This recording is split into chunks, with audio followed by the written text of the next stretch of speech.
many of the students, we would be simultaneously starting the NCERT class 9th economics.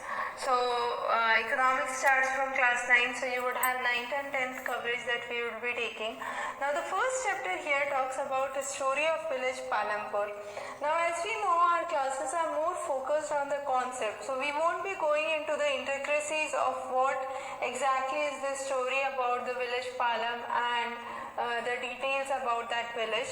Rather, we'll focus on the concept that lies in this chapter. So the concept for this chapter is basically the factors of production. Now, what are basically the factors of production? So any resource which is used to make either goods or services would be a kind of factor of production. There are four basic factors that we work around, or I could say around which the whole of economics rotate.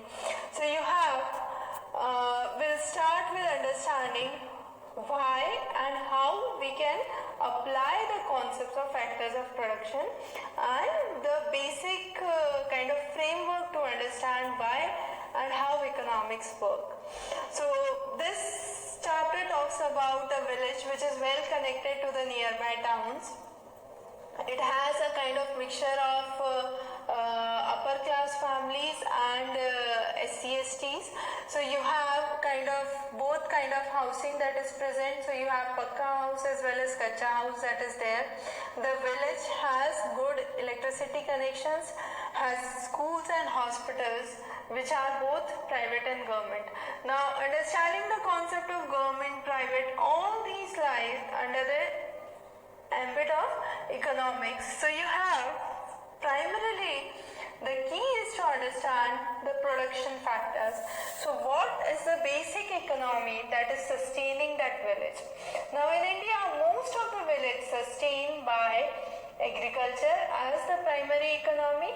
However, there are certain villages which are non-agricultural based. So the idea is to get the goods and services. There are four basic factors of production that we work around.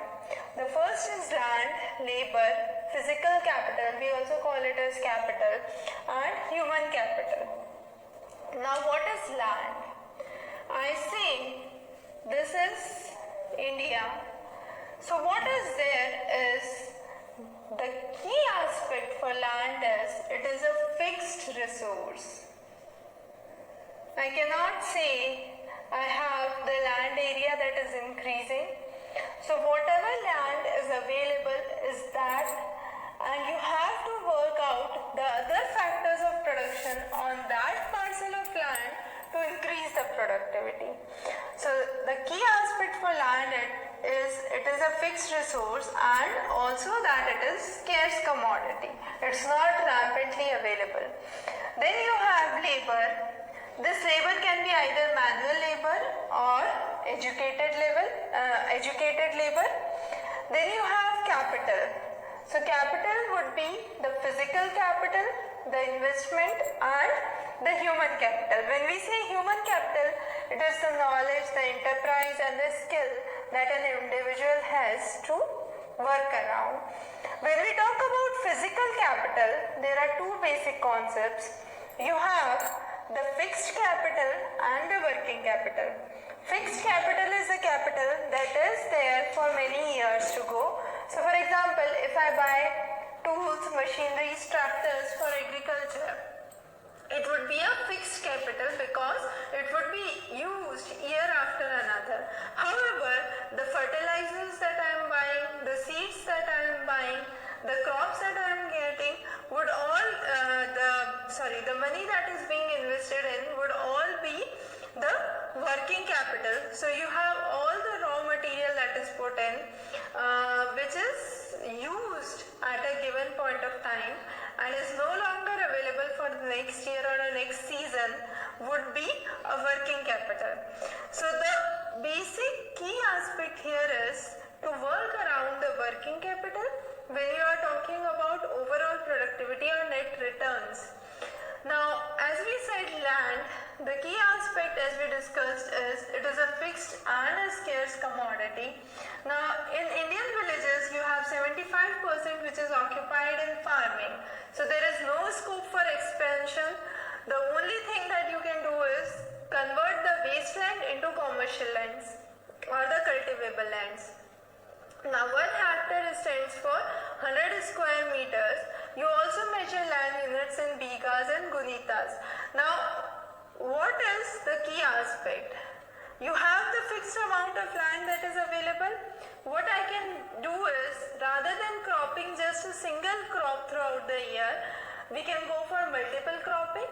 So multiple cropping would definitely have a best utilization for this land. So you could have crops that grow in rainy season. So you could have kharif crop, you could have rabi crop in winters, and intermediate crop. So that would be one way of utilizing this land at an optimum level. The next is using good fertilizers, good seeds, rather than focusing on the kind of inputs that you are using. You need to improve the mechanism for the growth. So all those methods that would increase the productivity would be helpful to use this land optimally. Now if we see onto India's scenario, you have small farmers which account to 36% of the area with 80% of the farmers.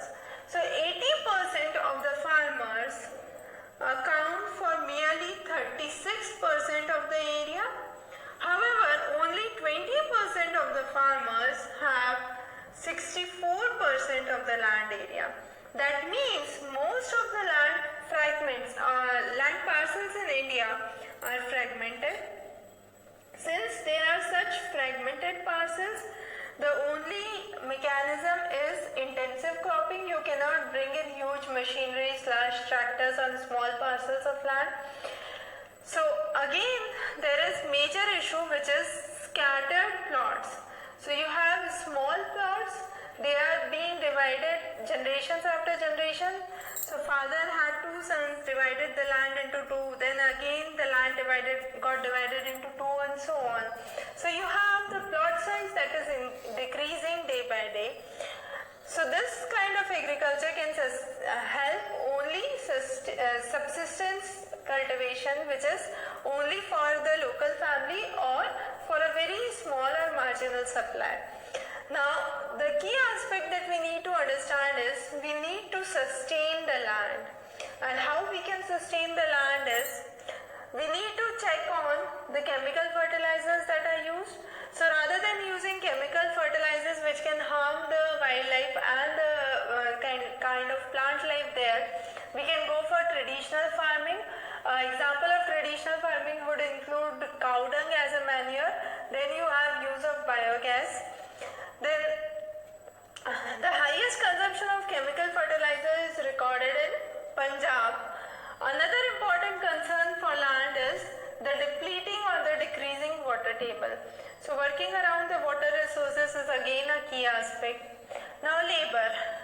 The rural areas have abundant labor, but the key problem being most of the labor is landless. For cropping season or for agriculture, you require very kind of seasonal labor. So it's a kind of seasonal employment that you can give.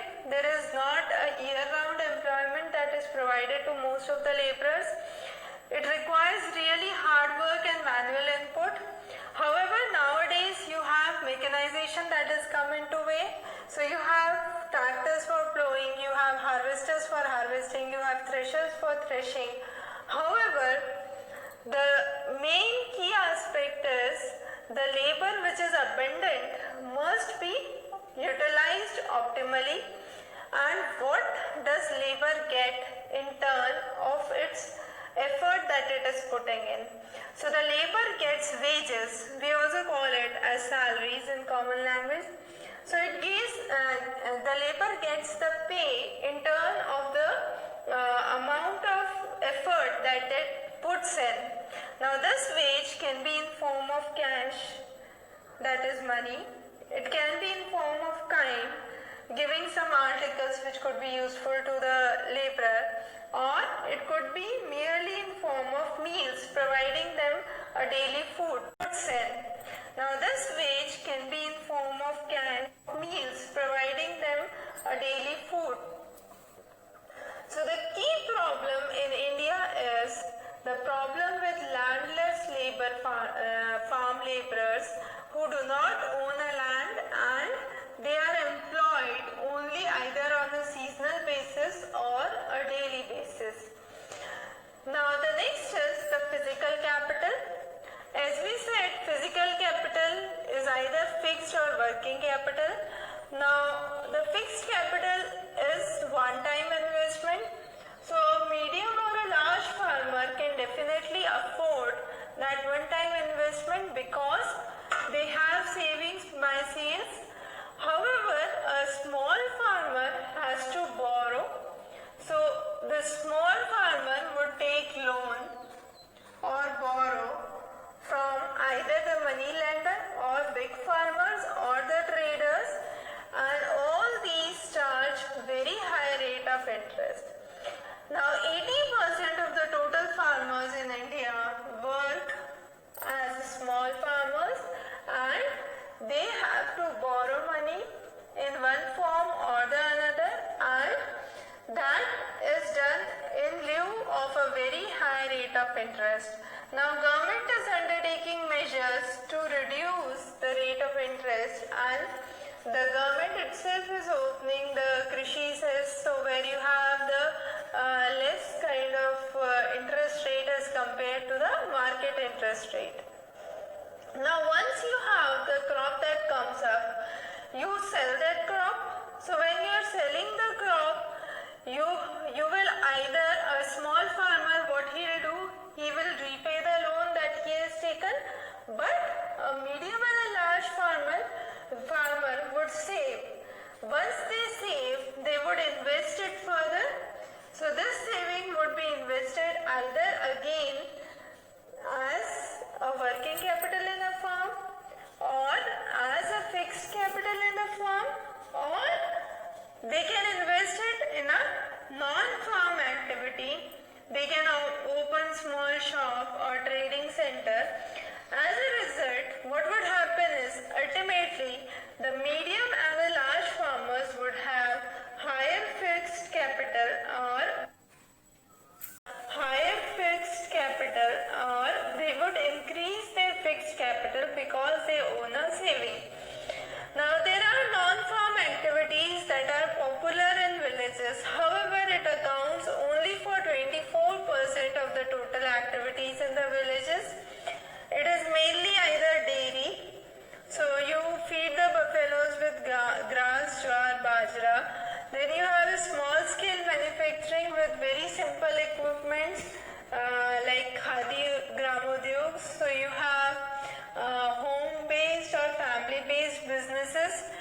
You need not to hire laborers for those. Then there can be small shops or trading centers, and people can also be involved in transport services. So these were the main physical capital, and finally you have the human capital, which is a kind of skilled capital which requires knowledge and enterprise to work around. So with this we covered the major factors of production, and the first chapter for economics will be continuing with both economics and geography.